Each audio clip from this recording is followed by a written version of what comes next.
I was staring at a message deleted notification from my sister Jessica. But my phone had already downloaded the 8-second voice memo she'd sent by mistake. I pressed play. Her voice was sharp, annoyed. Mom will guilt her into it. Lisa always folds. She just always folds. She was right. I'd folded at Christmas. I'd folded at the lake house. I'd folded my entire life. I looked at the $5,000 deposit I'd paid for our upcoming vacation. This time, what if I didn't fold? What happens when the person everyone counts on to break finally breaks them instead? I'm Lisa, and this is the story of how I paid for an entire family vacation, got designated as the unpaid babysitter, and finally stopped being the person who always folds by locking my entire family out of the house at 2 a.m., hit subscribe, and stick around to the end because I'm sharing my honest take on whether I went too far or if they got exactly what they deserved. Now let me take you back to where this all started. My name is Lisa, and I'm 33 years old. I'm a freelance user experience and user interface designer. I specialize in complex interfaces for fintech apps, banking systems, investment platforms, payment processors. It's detailed, demanding work. I've spent years building a roster of clients who trust me with million-dollar projects, and I do it all from my home office. This arrangement, in my family's dictionary, is code for not really working at all. If I'm in my apartment, I must be available for favors. If my light is on past 5 p.m., I must be playing on the computer. If I'm at my desk, I must be interruptible for whatever anyone needs. It's a battle I've been losing for years, especially with my older sister, Jessica. Jessica is the golden child. She followed the traditional path. Good college, stable corporate job in marketing, married her college sweetheart, Robert, and now has 2 children. 8-year-old Thomas and 5-year-old Sarah. I love my niece and nephew. I really do. But to Jessica, my child-free status and my flexible home-based career mean I am the family's designated overflow plan. My role is to absorb any inconvenience that might disrupt her perfect life. Our annual family vacations had become a running joke, and I was always the punchline. Christmas 2022. I was assigned kitchen duty for 10 people at my parents' house. I spent 3 straight days prepping, cooking, and cleaning while everyone else watched movies and played board games. I only knew they'd watched It's a Wonderful Life when I came out at midnight to find empty popcorn bowls and wine glasses everywhere. Last summer's lake trip, I was somehow maneuvered into being the default driver because my car was more reliable. Then, I became the cook because I was better at grilling. Then I was the entertainment director because I wasn't tired from hiking like the others. All this while trying to manage 3 client projects on spotty Wi-Fi, which meant I worked from midnight to 3 a.m. just to keep up with deadlines. This year, I swore it would be different. This year, we weren't staying with my parents in their cramped house where I always got the basement couch.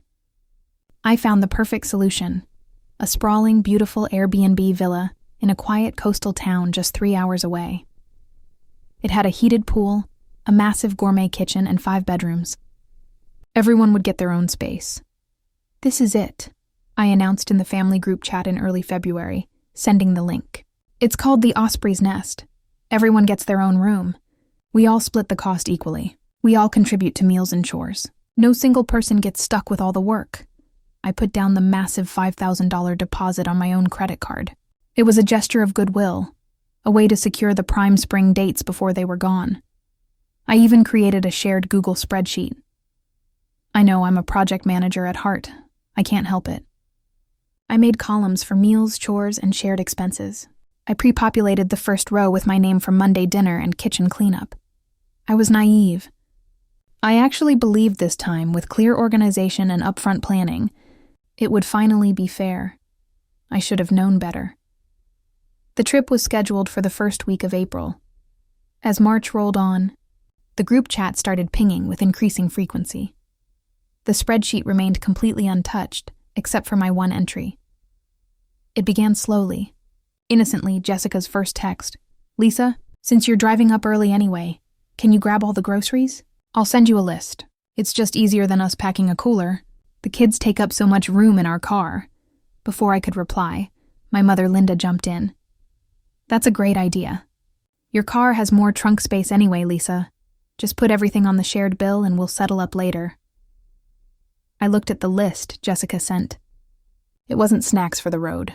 It was a full week's grocery shop for 9 people, multiple cases of water, 3 kinds of milk, specific brands of cereal for the kids, steaks, chicken, fresh vegetables, salad mix, and a long, specific list of liquors for my dad, William, and brother-in-law Robert. I took a deep breath and typed, "I can grab the dry goods and drinks, but I can't do all the refrigerated stuff. I'm planning to stop a few times on the drive up. My car won't be a rolling refrigerator for 3 hours." Jessica's reply was a single passive-aggressive thumbs-up emoji. A week later, the real agenda emerged.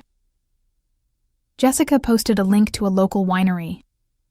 "Booking this tour at Seabreeze Vineyards for Friday at 2 p.m. It looks amazing. 3-hour tasting and vineyard tour. Who's in?" My dad, my mom, Jessica, and Robert all replied instantly, "Yes. Sounds great. Count us in." I looked at the list, confused. "Jessica, you missed my name for the wine tour." "I'd love to go. That place looks beautiful." The 3 dots appeared as she typed. I waited, my stomach tightening with a familiar dread. Her message finally popped up. "Oh, honey, I didn't think you'd be able to. Someone has to stay at the villa with Thomas and Sarah. They're too young for a winery." My fingers hovered over the keyboard. "So why is Friday the only option?" "It's the only day Robert's parents can't watch them, and we really want to go." "It just makes sense, Lisa. You'll be working anyway, right?" There it was. The assumption. Because I work from home, my vacation isn't really a vacation. It's just working from a different location. "I am on vacation, Jessica," I typed back, my hands starting to shake. "I'm not planning to work the whole time." That's the entire point of this spreadsheet, to share tasks so we all actually get a vacation. "Well, you always have that laptop open," she replied. "Besides, the kids love you. It's not a big deal. You can relax by the pool while they play." I spent that evening pacing my apartment, the sound of city traffic humming outside my windows. I felt trapped. I had fronted thousands of dollars for a trip where I was now expected to be the unpaid nanny. If I backed out, I'd lose the deposit and ruin the trip for everyone, including my parents, who I still foolishly wanted to please. If I went, I'd be forced into the same role I'd been fighting my entire life. I texted my friend Patricia, who lived in my building. She was my reality check. I sent her the screenshots. Her reply was immediate. "Lisa, they are not asking you to babysit. They are assigning you. They've already decided. You are infrastructure to them. You're free Wi-Fi. You're the hot water. You're just a feature of the house they're renting." She was right. I felt a cold sense of calm settle over me. I wasn't angry anymore. I was just done. That's when Jessica's voice memo came through, the one she immediately deleted, but my phone had already downloaded. I pressed play. Mom will guilt her into it. Lisa always folds. She just always folds. Her voice was so casual, so certain, so dismissive. I played it 3 more times. Lisa always folds. I went to the Airbnb website and looked at the booking for Osprey's Nest. I scrolled through the amenities, and there it was. Host can arrange certified local childcare services with 48 hours notice. Fees apply. A solution. A perfect, logical, project manager-approved solution. I messaged Jessica privately. "Jessica, I found the perfect solution. The Airbnb host offers a babysitting service through a local agency. We can book a certified sitter for Friday afternoon. I'll even split the cost with you 50-50, just to be fair." I was proud of that. I was offering a compromise. Her response came back in under a minute. "Absolutely not. Why would we pay a stranger hundreds of dollars when you are right there? Stop trying to get out of it. We are counting on you. Just move your stupid call. Move your stupid call. The call that represented 6 months of my work. That would determine whether I got the next phase of $1 million contract." My stupid call. I looked at Splitwise again. Jessica's balance, still unpaid. My parents' balance, still unpaid. I looked at the Airbnb booking. My name, my credit card, my deposit. Lisa always folds. Not this time. We all drove up separately on Monday afternoon. I arrived first and met the host, Susan, who was lovely. She gave me a tour of the villa. The place was stunning. Huge glass windows overlooking the ocean, the smell of salt and pine in the air. The check-in is all digital, Susan explained, showing me the smart lock system. This is the master code. You can set temporary guest codes if you like, and here's the app for the security system and pool heating controls. Perfect, I said. Thank you. This place is even better than the pictures. The rest of the family arrived an hour later. The mood was icy. Jessica and my mother barely looked at me. They walked past without a word and immediately claimed the 2 master suites with ocean views. My father just shook his head. You've really done it this time, Lisa. Done what? I asked lightly. Gotten us all to this beautiful house. He grunted and followed my mother upstairs. The first 2 days were tense. I kept to myself, set up my workspace in the small back office, took calls, and went for long walks on the beach.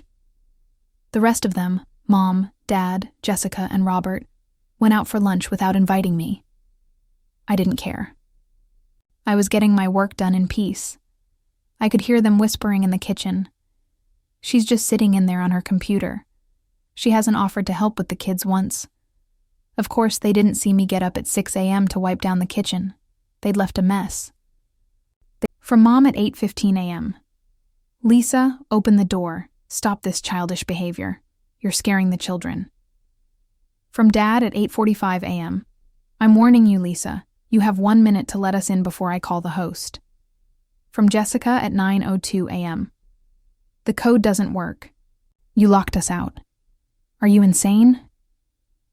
From Dad at 9:15 a.m. She's not here. Her car is gone. From Jessica at 9:30 a.m. The host just called. She's kicking us out. She said we violated the terms. You did this. You ruined everything. From Mom at 10 a.m. We are stranded on the side of the road with the children. Where are we supposed to go? Your father is furious. You are out of this family. This is the most selfish thing you have ever done. The last message was from Susan, the Airbnb host. Hi, Lisa. Thank you for the heads up this morning. I'm sorry this happened. I got your evidence package. Your family was very hostile when I called, but I was able to get them to leave. Per Airbnb policy, since they violated the terms and refused to pay, I have charged the additional card on file for the outstanding balance. Hope the rest of your vacation is peaceful. I smiled. Before we left, I'd insisted Jessica add her own credit card to the booking for incidentals. I guess this counted as an incident. I spent the rest of my vacation at that hotel. I swam in the pool. I ordered room service. I read 3 novels.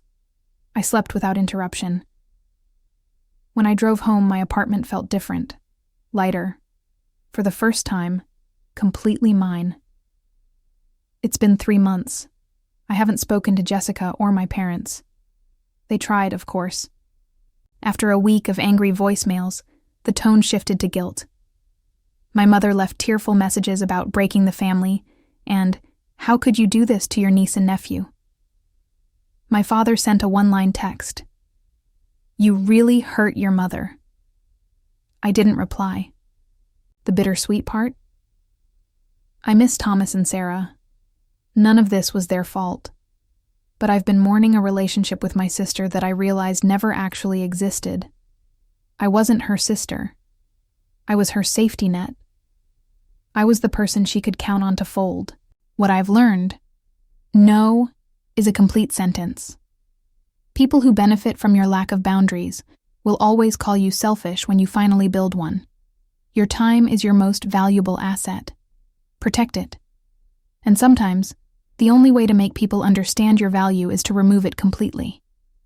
The Cygnus project was a massive success. It led to 2 new clients. My income increased by 30%. Last weekend, I used that bonus to book a solo trip to Mexico. No group chat, no spreadsheets. Just me, my laptop, and the ocean. And for the first time in my life, I don't feel like I'm folding. I feel like I'm flying. Now here's my honest take. Lisa did the right thing. Her family wasn't asking for help. They were exploiting her. They refused to pay for the vacation she funded, expected her to sacrifice her career, and admitted they were counting on her to always fold. Locking them out wasn't petty. It was the only language they understood. Sometimes the only way to teach people your value is to remove yourself completely. What do you think? Did she go too far? Or did they get exactly what they deserved? Drop your honest opinion in the comments. And if this story hit home, smash that like button and subscribe for more stories about people who finally stop being doormats. Remember, you teach people how to treat you. Thanks for watching. I'll see you in the next one.